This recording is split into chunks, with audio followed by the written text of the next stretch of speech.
नमस्ते छात्राओं, learn Hindi with वर्षा इस मेरे YouTube चैनल पर आपका हार्दिक स्वागत है। तो आज का हमारा विषय है विशेषण।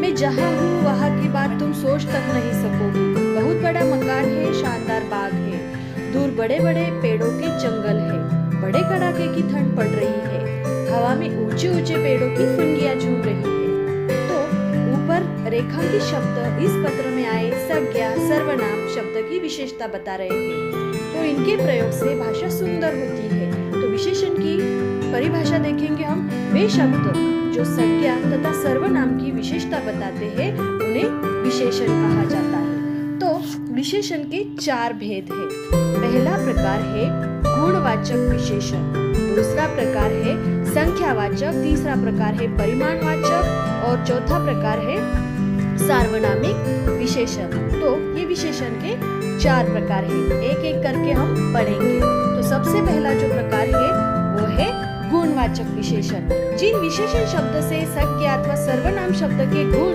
दोष, स्वाद, रंग, दशा, आकार आदि का बोध हो वे गुणवाचक विशेषण कहलाते हैं। जैसे निम्नलिखित वाक्य में उदाहरण देखिए। परिश्रमी किसान की सबने तारीफ की, चटपटे भोजन से सावधान रहना चाहिए, वर्षा की छोटी बूंदें तालाब में गिर रही थी। तो परिश्रमी, चटपटे और छोटी बूंदें ये गुणवाचक विशेषण के उदाहरण है, ये शब्द है।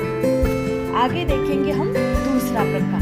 तो विशेषण का दूसरा प्रकार है संख्यावाचक विशेषण। जो विशेषण किसी संज्ञा सर्वनाम की संख्या बताते हैं उन्हें संख्यावाचक विशेषण कहते हैं। ये दो प्रकार के होते हैं, निश्चित और अनिश्चित। निश्चित संख्यावाचक विशेषण, जिस विशेषण से संज्ञा की निश्चित संख्या का बोध हो उन्हें निश्चित संख्यावाचक विशेषण कहते हैं।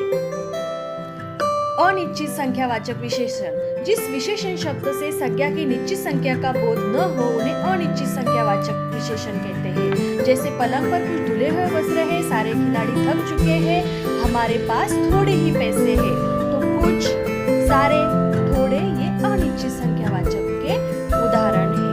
आगे हम दूसरा प्रकार देखेंगे।